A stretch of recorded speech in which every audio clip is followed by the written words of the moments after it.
Well, good morning and welcome to the Underhood Show. My name is Josh Profit. Alongside me this morning is Scotty Gurman. Good morning, Scotty. Good morning. How's everybody doing? Doing really good this morning. So, hey, welcome to the Underhood Show.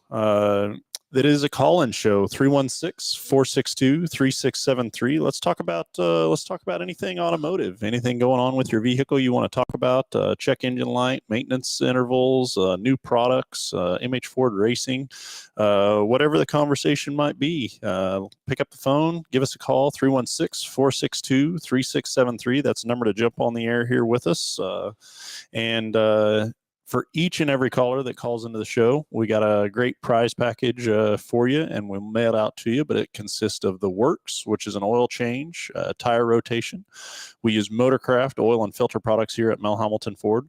While we're completing that, we're also going to complete a multi-point inspection on that vehicle, checking over the brakes, tires, steering, suspension, all the safety-related components on that vehicle, just making sure that it's ready to go for that next 5,000 miles of driving. You'll also receive yourself $10 to Mel's Diner, so you can get yourself something to eat and drink while you're here with us.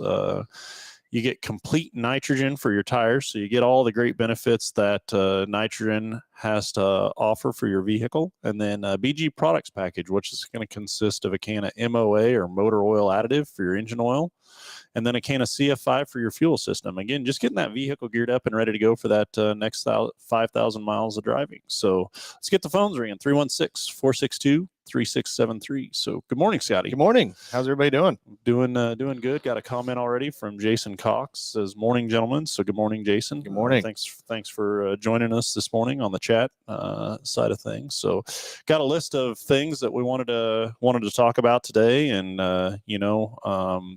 in regards to maintenance intervals or service on vehicles. Phil couldn't be with us today. He's at they had a double header race up in Hayes, and so the 3J team is up there. Maybe a little bit later we'll get a phone call from him on a status update. Looked like they had a pretty strong finish last night.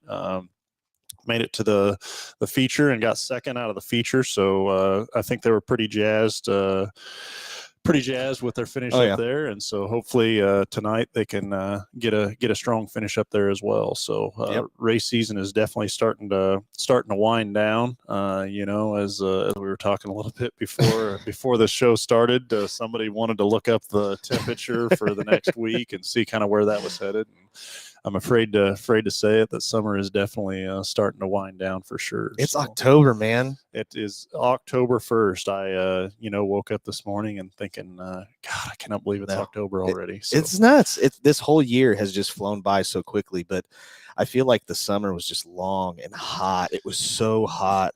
And now it's starting to kind of wind down, and we looked ahead, and especially when you're talking about automotive needs and things like that, whenever the weather changes, it starts to do a lot of other things to your vehicle as well. And so whenever we're starting to get into where it's going to start getting cold and things like that, there's a lot of things that you need to kind of keep your eyes peeled for. We're not gonna talk about cold yet. Okay.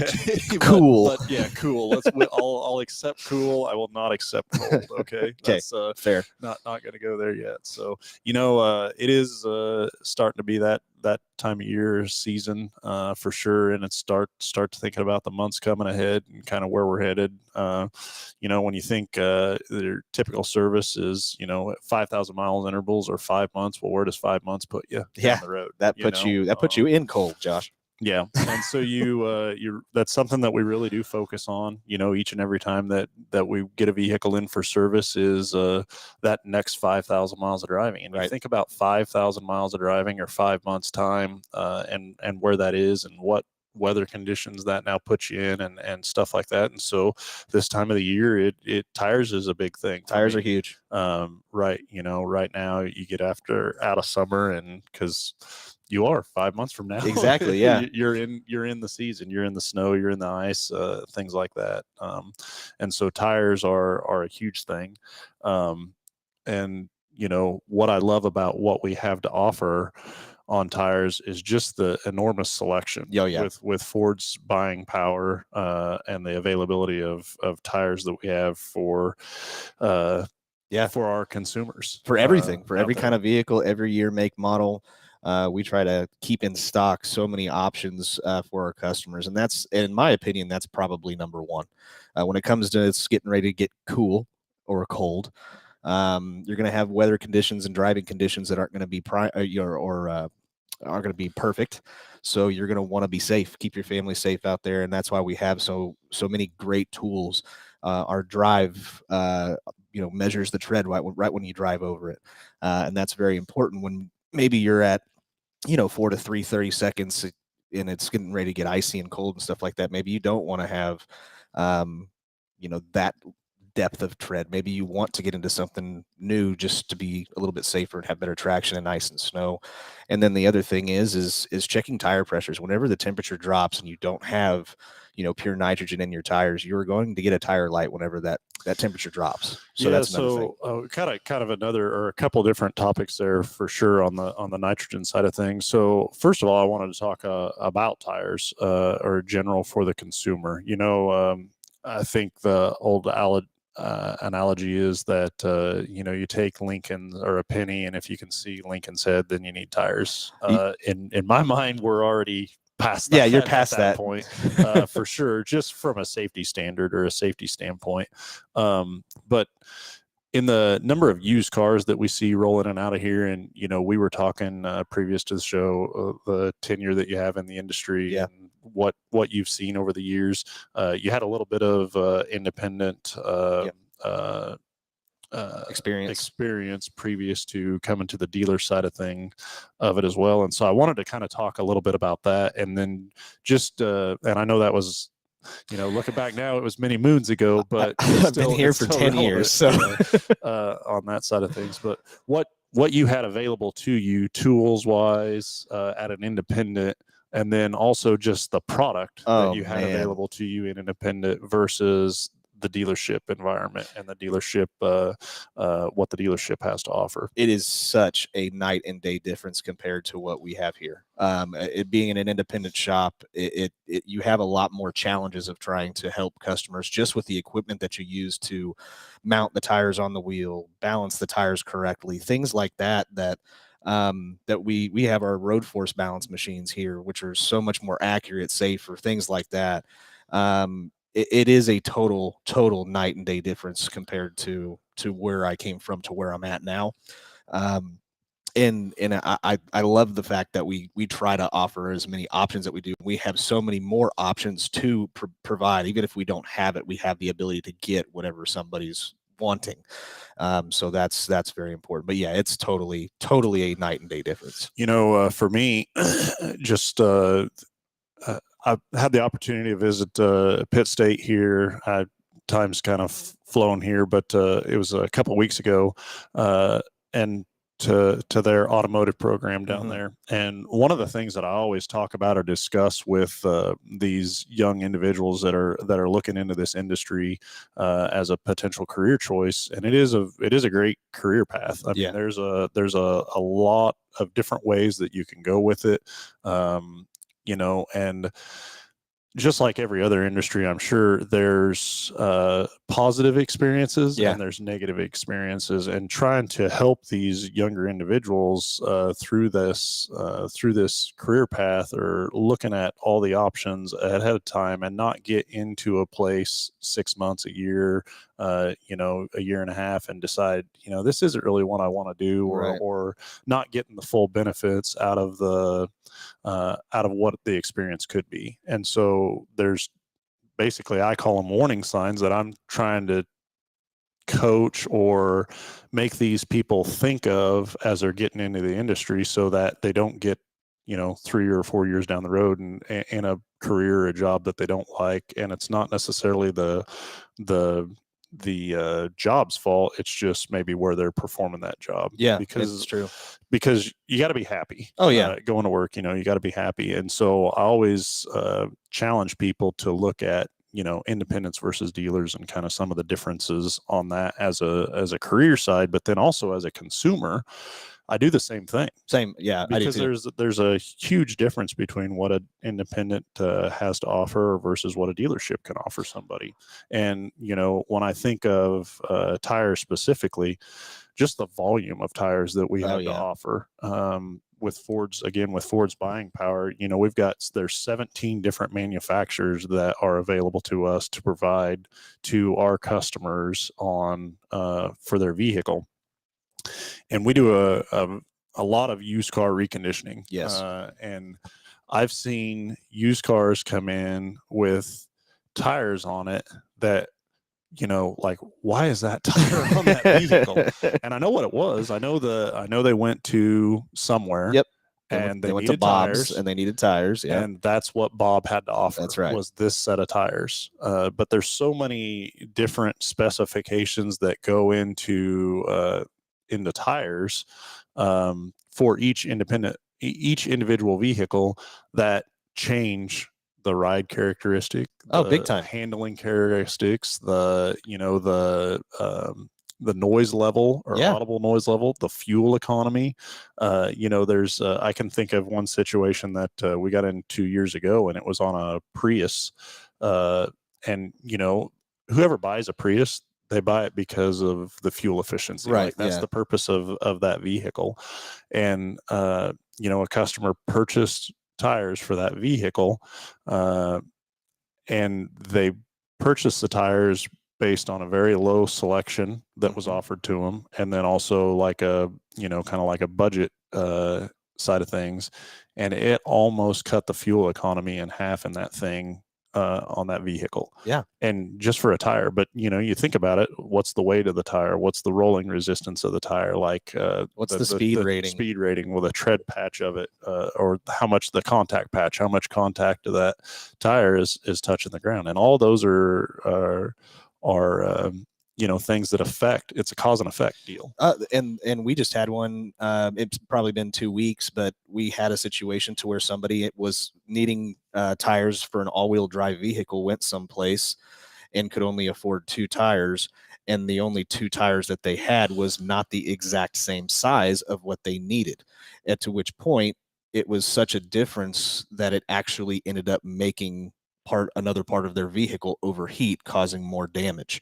So little things like that put that customer in a situation to where now it's going to be more expensive than just tires at that point, just because of selection, incorrect size, and a tire that's not meant for that vehicle. So it's a big deal. And we went from really just needing 4 tires to now we need 4 tires. We still need the same 4 tires that we needed a little bit ago, but then now we've overheated the transfer case components or the all-wheel drive components of the vehicle, and we got to look into that and see what that entails too.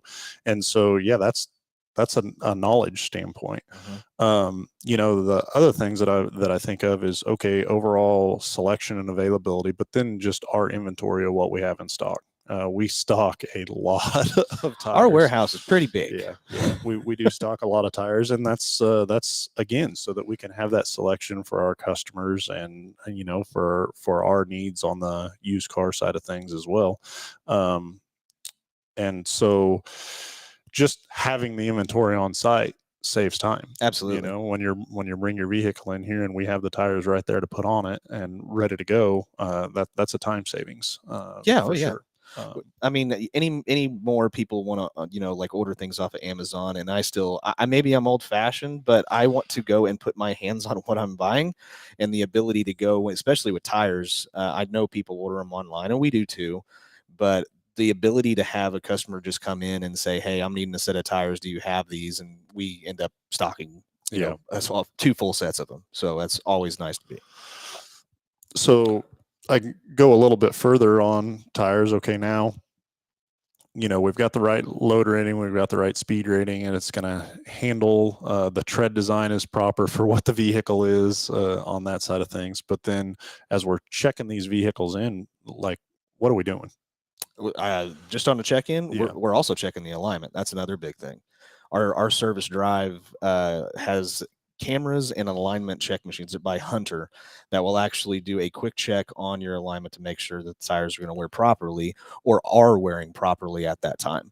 And that's very important. I mean, I had a situation just a couple of days ago where a customer came in for an alignment, and just by asking the questions that I know to ask, it ended up actually not being an alignment that they need. I have so many people come in and say, yeah, I've got to get an alignment because I've got a vibration at 60. And it's like, okay, well, wait a minute, let's take a look at your tires and actually see what the problem is. And it turns out it was something completely different. But those things that we check as an advisor, as a technician, all of those things, we're basically just doing our job to try and help you and make sure your money goes in the right direction as well. Well, and on the money in the right direction is huge. Yeah. Have the conversation on a routine basis with the technicians and the advisors as well, as on both ends of that spectrum. Is one, we're here to do a thorough multi-point inspection on every vehicle every time. Yep. And that goes both ways. So it's not something that's just glanced over, or you do it this time one time, this time the next time. It's consistent. We want to do it the same time, same way every time, and be able to get accurate results on it, because it is the consumer's choice to what they want to do. You don't have to fix whatever we say your vehicle needs, but I want you to know what your vehicle needs. Right. And then also being able to break that down for a consumer and let them know, hey, this is something probably needs to get, this needs some pretty immediate attention. Yep. This item here, that's something that in the future we need to look at. And then this item here is literally just a maintenance item that, if you want your vehicle to go many, many miles, let's get that deal taken care of too. Now, on that maintenance item, if you don't get it taken care of at some point, eventually it's a cause and effect again, right, just like everything else. And it's going to cost you more money in the long run if you don't get it taken care of or squared away. But again, it's all the consumers, that it's their option, their choice. Yeah. But being able to have, a buddy in the industry that can help identify what those needs are as far as the immediate down the road, and then maintenance side of things, that's where that's where the transparency comes in. Absolutely. Big thing with us is integrity, and a lot of times you'll have advisors, we call it show and tell, which we're not just going to present you a report, which you were discussing, the immediate needs, the maintenance items and things we need to keep an eye on in the future. But definitely as an advisor, you want the opportunity, if you can, to not only tell a customer about something, but be able to show them, show them what you're seeing, so that way the customer is well aware of what's going on as well. And that's important thing for me, if I can. Well, so what's one of the things we do to help with that? The cool thing with, especially down here at the main dealership, whenever your vehicle's in the shop, we actually have a video inspection, which basically checks the tires, batteries, and brakes, and other things while we're inspecting the vehicle, doing the multi-point inspection, which is it's actually a video that when we do that multi-point inspection, it's actually the technician doing that, and we send that to your cell phone even if you're not at the dealership. So it's almost as if you're there. So that's a very, like I said, a very important thing for me, because it's also easier for somebody who's not in the automotive industry to be able to see and understand what we're talking about. And it's a heck of a tool, man. That's probably my favorite thing at doing my job, because it's such a help. It really closes that gap, or bridges that gap from a technician to an actual consumer. But then also, just hearing words or somebody say something, sometimes it's hard to understand. Oh, yeah. But when you see a visual of it, of, hey, this is what I found, this is what's going on, or this is why I recommended this, it makes it makes a huge difference. Absolutely. From that side. And then from the other side of it, is that if consumers are here waiting, we love doing show and tell. Ask questions. If you don't understand, I want you to have a clear understanding of what it is that we're trying to do. And again, trying to explain things sometimes, especially with all the acronyms in the industry, big and time. all the different verbiages that,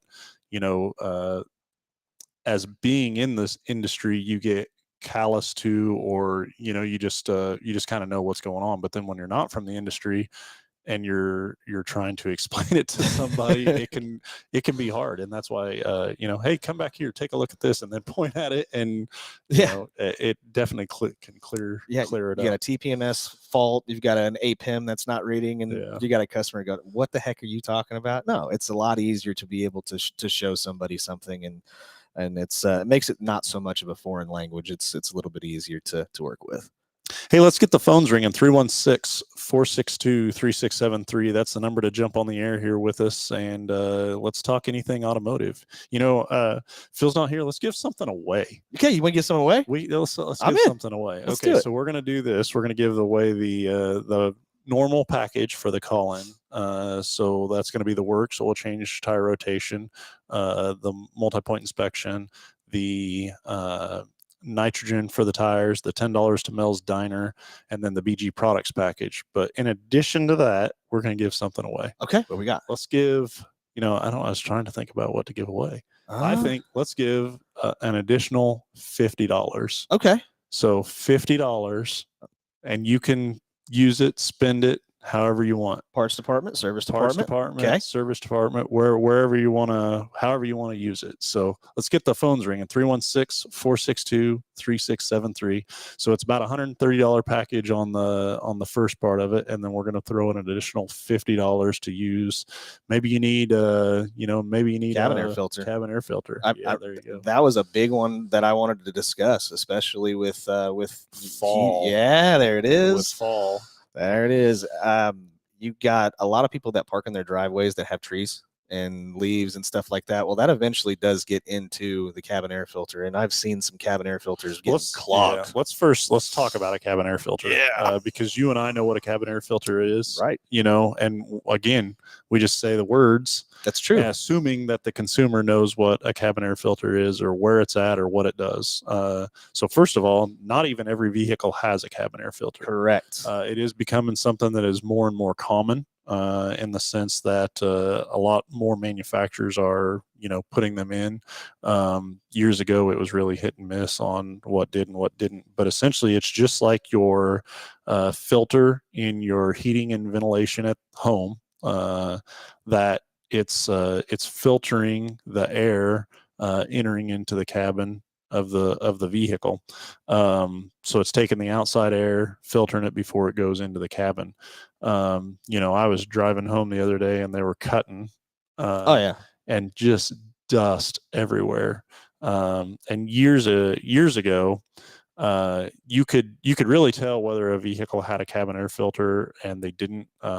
Where I really noticed it is because the diesel trucks years ago were notorious for a lot more smoke, or putting out smoke, than what they do now, unless somebody's taken them and programmed them or done something with them. Yep. But you would be behind a diesel truck, and they'd get on the gas, and a big old puff of black smoke had come out, and you'd run through there, and it would, if you could smell it real bad, it'll get into the cabin. But if they had a cabin air filter, the likelihood of it, it would definitely diminish the amount of smell of it. And so that was a good identifier years ago. But so anyways, those filters, they take all that dust and debris, and they get stuck on that filter. And I don't know how many times I've been involved of customer having concern of low flow or low air movement through a vent. Yeah. And the reason for that is the cabin air filter's clogged. So I actually wanted to give another example. A lot of us have homes that have filters for our AC and our heating units that we get reminded by our thermostat to change the filters. Our vehicles don't have that. And so it's practically the same thing. If you've ever replaced your home filter at your house and it is absolutely awful, that's basically what's happening with the vehicle, except for I think the vehicle goes through a lot more harsher environments in certain cases than your home does. So That's a very important thing. I've seen them to the point where they were so clogged that the airflow out of the AC or heating system was so poor that they thought a serious problem was there, but it ended up just being a cabin air filter. But it makes those components work twice as hard when they are clogged. Sure. So Sure. Yeah. If you're not moving the right across air across that, evaporator in the car, it's just not doing its job effectively. But then also you're allowing potentially dirt and debris to get in there and plug up something other than the filter if it goes too far. So I got a caller coming through here. We're going to get them patched through and plugged in, but Gary is going to be joining us. So let's go to the phones and talk to Gary. Gary, you're on live with Under the Hood. Go ahead. This is Greg. Oh, I'm sorry. Greg. I apologize about that. Greg, how are you this morning? I'm fine. Good deal. Good deal. You're on live with Under the Hood. So you got a question for us, or you're just calling to get a package? I just was calling for the free package. Well, there you go. Well, okay. So hey, I do have a question. Okay. Your EcoBoost now that all have turbos, you were talking about seeing the smoke from the diesel. Back in the 70s when they first were putting turbo. Still with us? Okay. Oh, there you are. You lost you for a second. Out for just a second. So back in the 70s when they were putting turbos, and then that's when we lost you there. Turbos on tractors, they wanted you to cool it down so it didn't cook the oil in the turbo when you shut it off hot. Do they recommend that in your EcoBoost today or not? Yeah, so these EcoBoost, they've started out in 2009 with the EcoBoost from these vehicles, and I tell you, I can probably count the number of failures or catastrophic issues with these engines has been very, very minimal. They've been very, very tough from that side of things, and it is still hard to this day to convince a consumer that when they're purchasing or looking at an F-150 to not want that V8 and to be okay with that V6. But that V6 can just about outdo everything that V8 has to offer, other than the sound. Yeah, just about. No, it does. Other than the audible qualities of it. But, the manufacturers have done a great job with these turbos. And now, years ago, back then, they were just cooled by oil. Now they have coolant and oil both going to them or through them. I see. And so that's what's aided the ability to do what they need to do and stay cool. And they have an intercooler. And I actually remember whenever there was a time to where they did actually modify. They actually had to put like air dams in the front of the truck to actually get the air going to flow into it. So but they have done. I've actually had 3 F-150s in the past, or since I've worked here anyways.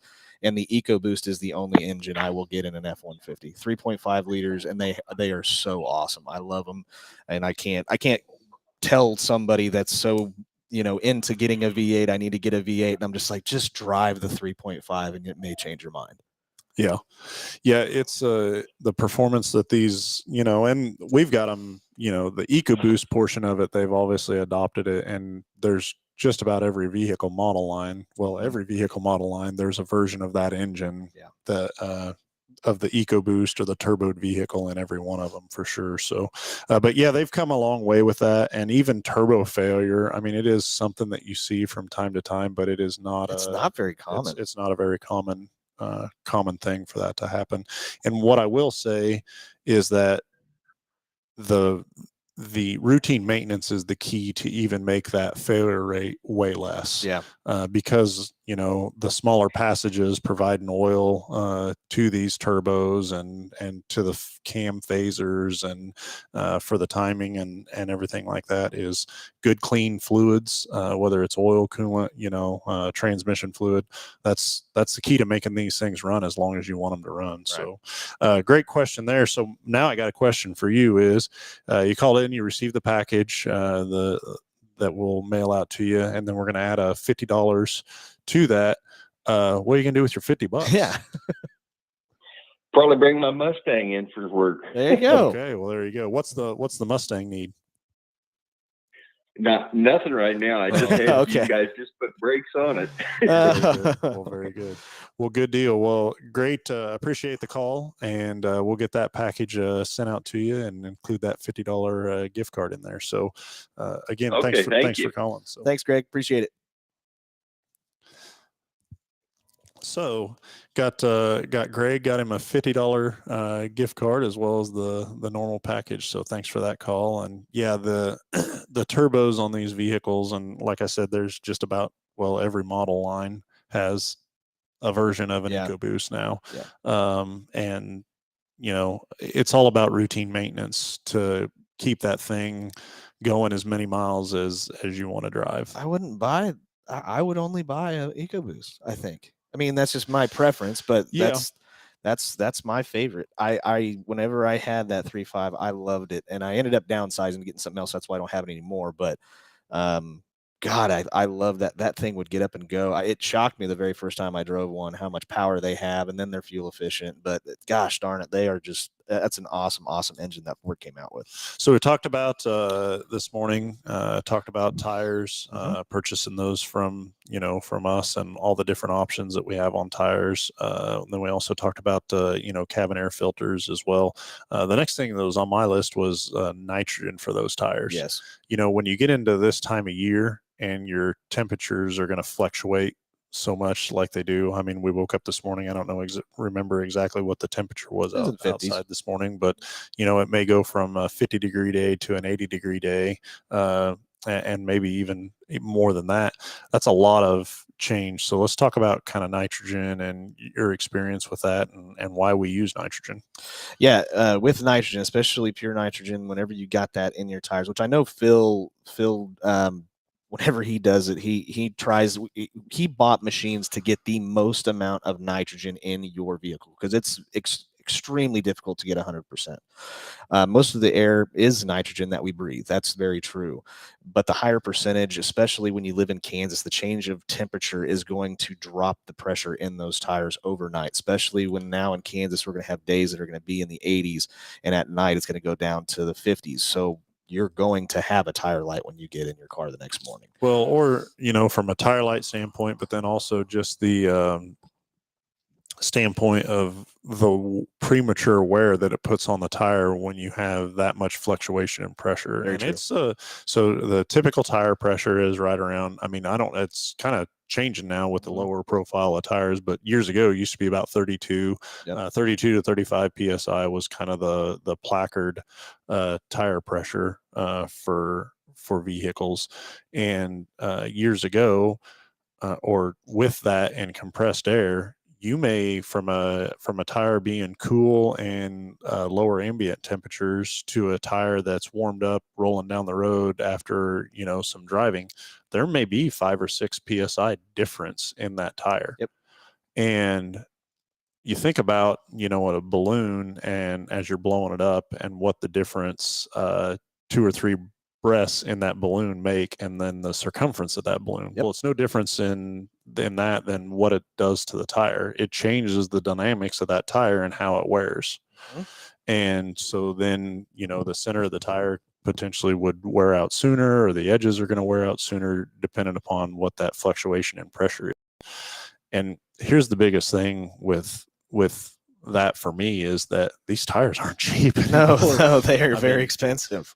Years ago, we were dealing with 13, 14, 15-inch tires that you could, for $400, you could have a set of tires on the car and roll down the road and everything be good to go. But man, you can get $1,200-1,500 wrapped up in a set of tires now pretty dang easy. When you get into some of these 19s, 20s, 21s, that we're dealing with now, that's an investment. Yes. And I want that investment to last as long as I can. And not only that, just the quality through that entire investment, as far as how it's wearing, that's going to affect the noise level of the vehicle. Are you listening to a chopped up tire the whole second half of the life of the tire, or is it nice and smooth and rides quiet? From that side, the biggest thing for me, or the biggest thing with me, is I get a lot of people that will come in and they actually will put the air pressure in the tires, what it says on the side of the tire and not what is on the vehicle. Yeah. That is the incorrect thing to do. There is a placard on the inside driver door that tells what your tire pressures need to be. Those tires are not made exactly for that vehicle. They're made for that particular size, but the vehicle is what dictates what your tire pressures need to be. And that is extremely, extremely important, especially when Josh talks about the overall wear of a tire, things like that. It's very, very important to follow that placard and not the side of the tire. So that's a big thing with me.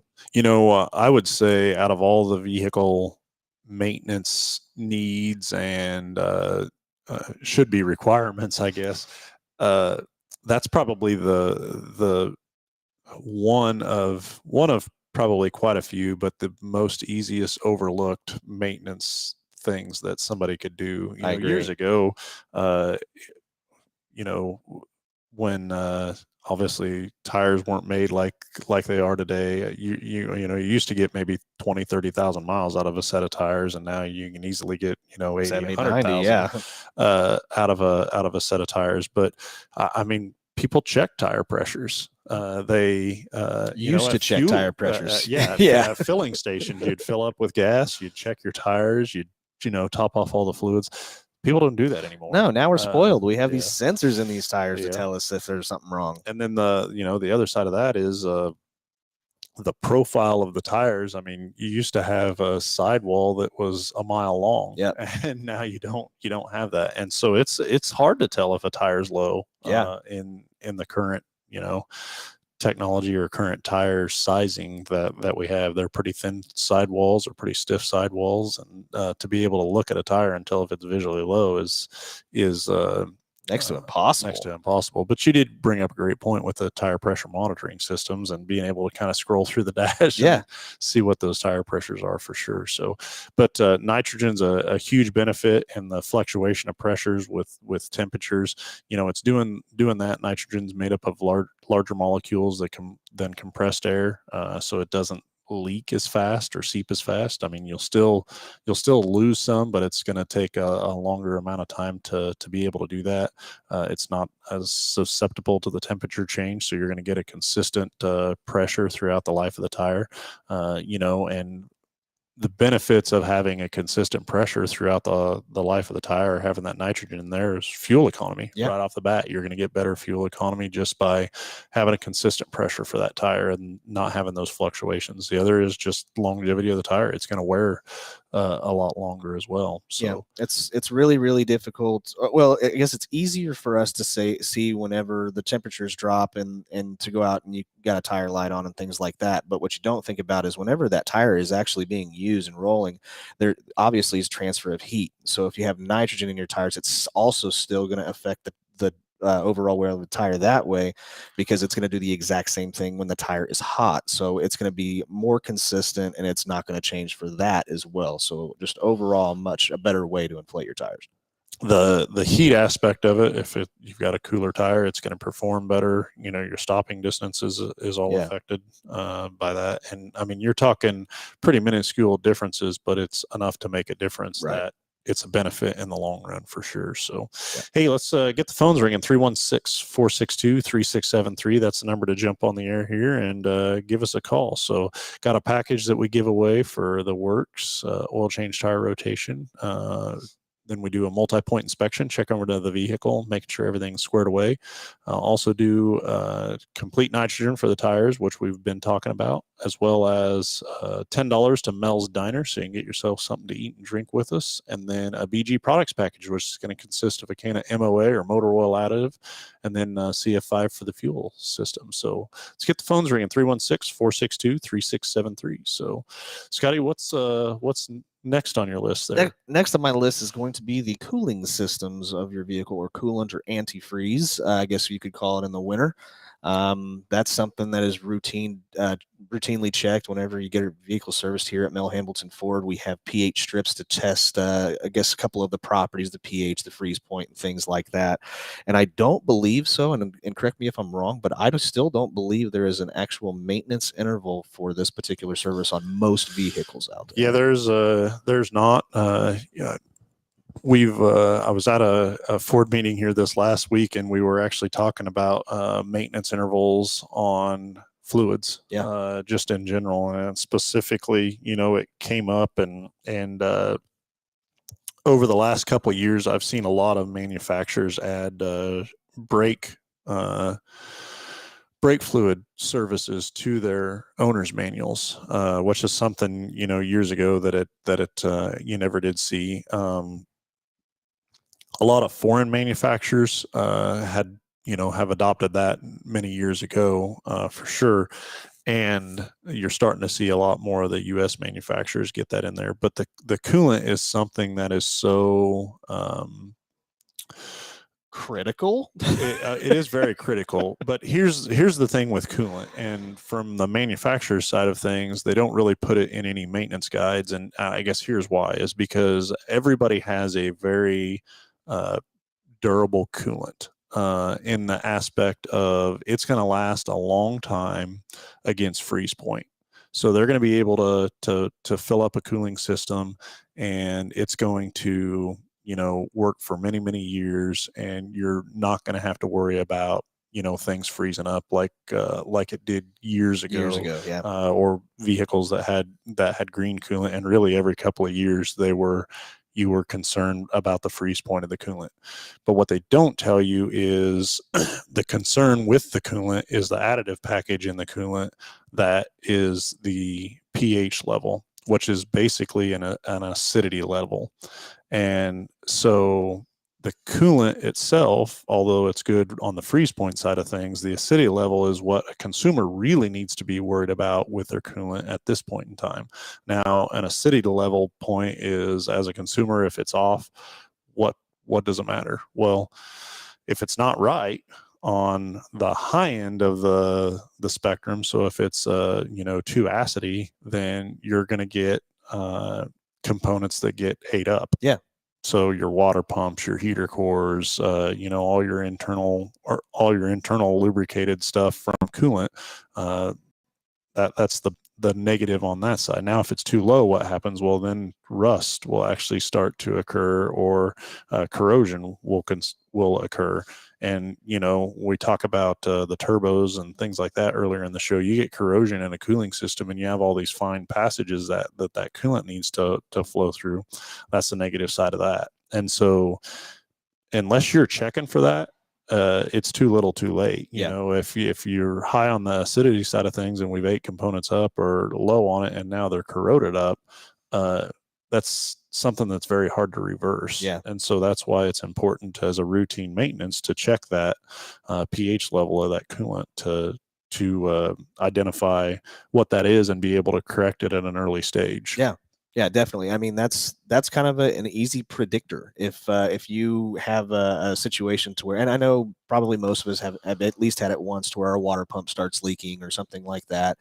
There's a good possibility that the underlying issue was actually the coolant eating away at the water pump seal or something like that. I mean, it's a possibility, but it's always best to have your cooling system at tip-top shape, so you prevent a catastrophic failure of some kind. Sure. That's very, very important. And I would even go, one step further. Again, the manufacturers do an excellent job of making these vehicles more reliable, more dependable.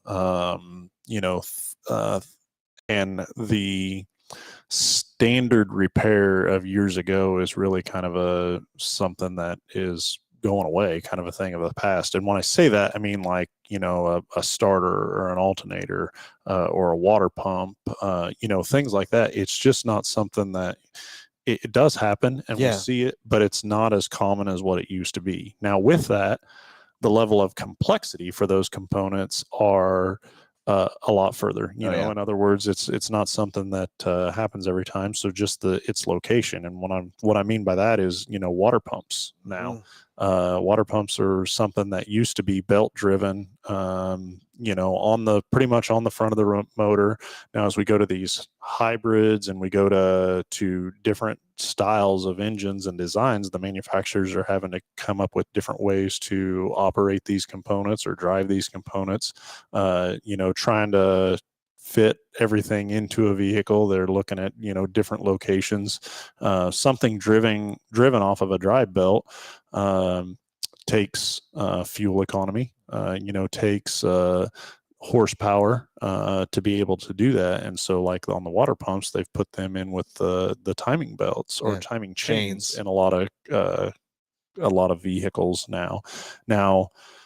Again, no problem with it. Great. Problem with it, in some cases, your motor removal to put on a water pump. Yeah. And so just based on that component location and what you would have to do, man, maintenance on the cooling system sure seems like a much cheaper and better option than having to replace a water pump on a vehicle. I mean, you can get at least a couple of days wrapped up in labor and having to pull an engine to replace a water pump in some cases. 100% of the time. I've done quite a few of them over the years, and granted, they were higher mileage vehicles and things like that. But whenever you have like an Edge or something like that ends up having a water pump removal, it is a deal all in itself. It's normally 2 days where the vehicle's down, and it's it's a job. So, and then the other side of it, a reaction from a customer when you say, you need a water pump and it's going to be this much. Yeah, that's like tough.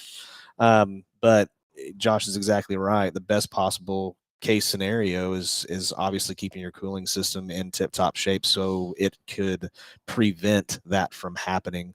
I'm not going to say it's 100% of the time, but there's definitely a correlation for the better your cooling system is in as far as quality and the pH level and freeze point, things like that. You're going to increase the longevity of those parts, and that's very, very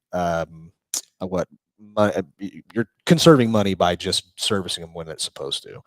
And I tell people check their coolant every year at least. That's the most important thing, and we do it every oil change. So that's something that we try to give you as much of a heads up as possible, so that way you're given a little bit of a heads up as opposed to just dropping it on you right then and there. So very important thing for me. Very, very much so. Well, hey, it's a call-in show, 316-462-3673. That's the number to jump on the air here with us, and let's talk vehicle maintenance, or like I said, want to talk new products or Mel Hambelton Ford Racing. We've got the 3GA teams up in Hayes for a show last night, and got a text from him just a little bit ago. Sounded like so they got second last night, qualified for tonight's A feature, and then they get a redraw for fourth, fifth, or sixth position to start, which is great. So sounds like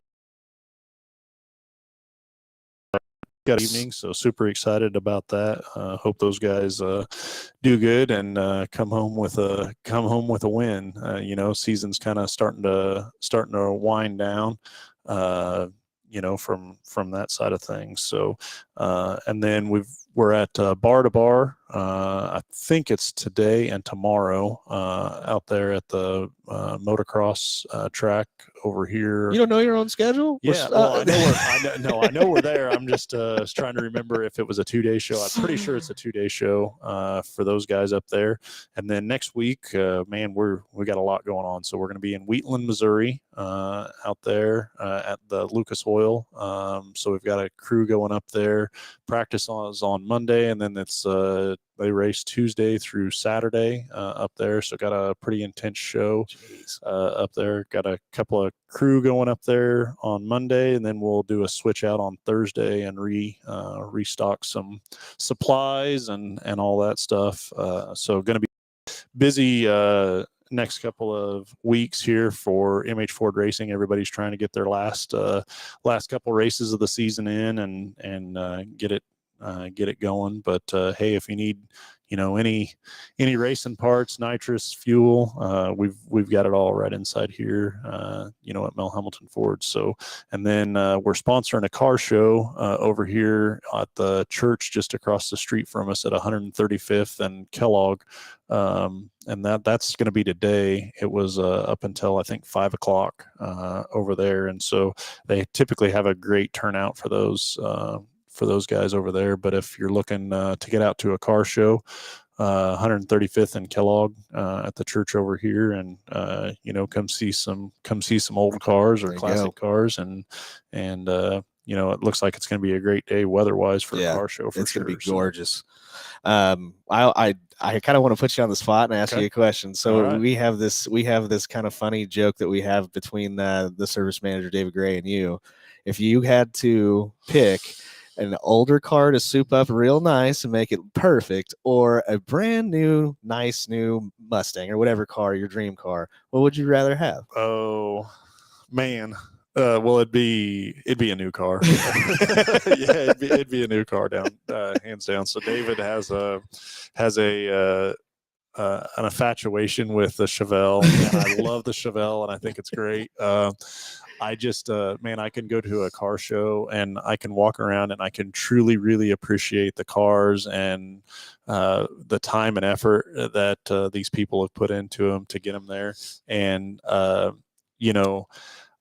I can appreciate it by far, but for me to tackle a project like that, I know what the time and effort is that they had to put into it, and the headaches that went into it, and then the other side of it. And I've teased David about this all the time is that, oh yeah, I got a budget of this and I'm going to do this car for this. Well, when you actually get down to the nuts and bolts of it, the budget was blown a quarter away into the build. And then the other side of it, like it would just never be complete. It would never be what I thought it should be or what I wanted it to be.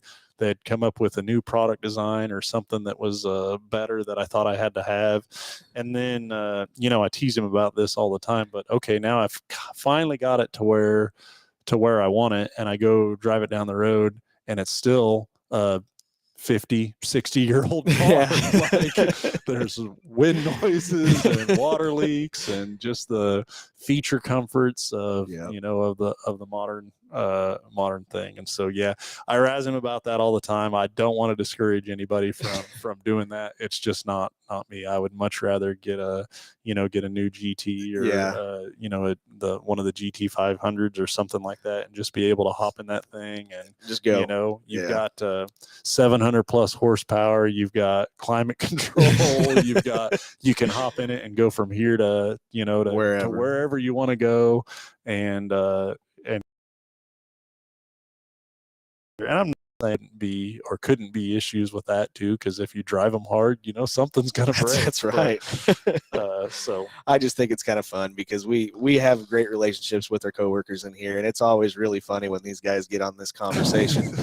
And the other thing is I think I'm on Josh's side with this because of the safety stuff that they've come out with to protect the driver and the passenger and all that other stuff. There's lots of really cool things. And so I'm gonna take the new car, I think, too, even though I have this infatuation with the older cars. They're beautiful. So now old car, Buick Grand National, I've always wanted one of those, or thought that, man, it'd be really cool to have one of those. And again, and I think my main reason for that is because at the time, I think it was about 82 to 86 is when they made them. But when they came out, they were just the technology that went in them. It was a V6 turboed motor, and the advancements in technology that they put in that car for the time, it was industry leading, I guess, from that side. So, and everybody's got their old car. Oh yeah. Oh yeah. I think mine has switched recently. I think mine's Eleanor now. Oh yeah. Yeah, but I think initially it was like it was a 1969 Dodge Charger. I wanted the General Lee. I thought that would be kind of cool to have. Yeah, but there's a long list for both of those. Yeah. you'll have to get on that list. Well, hey, everybody, thanks for joining us this week, and thanks for the phone call that we got and the comments on the chat side of things. But I'm going to thank the sponsors here that allow us to perform this show each and every week, and that's going to be so Big Corner Creative. So for all your marketing and advertising needs, anything social media, traditional media, they do race car wraps, window wraps, window tinting, any type of marketing, advertising. Need a website design? Those guys can help you out with that. As they say, just Google us. Then we've got BG products. So all the great preventative maintenance items, that we have right here inside Mel Hambelton Ford. Those guys, man, they're industry leading. You talk about the advancements in technology and what they put into their products, or efforts that they put into their products to make sure that you as a consumer are getting, the absolute best that you can get. So It's crazy. We really appreciate the partnership that we have with those guys, and again, the products that they offer to us for us to have available to our customers. So BG products, and then Go to Rent. So if you're looking for a 12 or 15 passenger vehicle, hate to say this, Thanksgiving will be here before we know it, and then Christmas right after that. So if you're looking for something larger to get to grandma's house, or you got a trip coming up and you need a larger vehicle for, Stan's got a great fleet of vehicles right here inside Mel Hambelton Ford. So everybody have a great rest of your weekend, and we will talk to you next Saturday.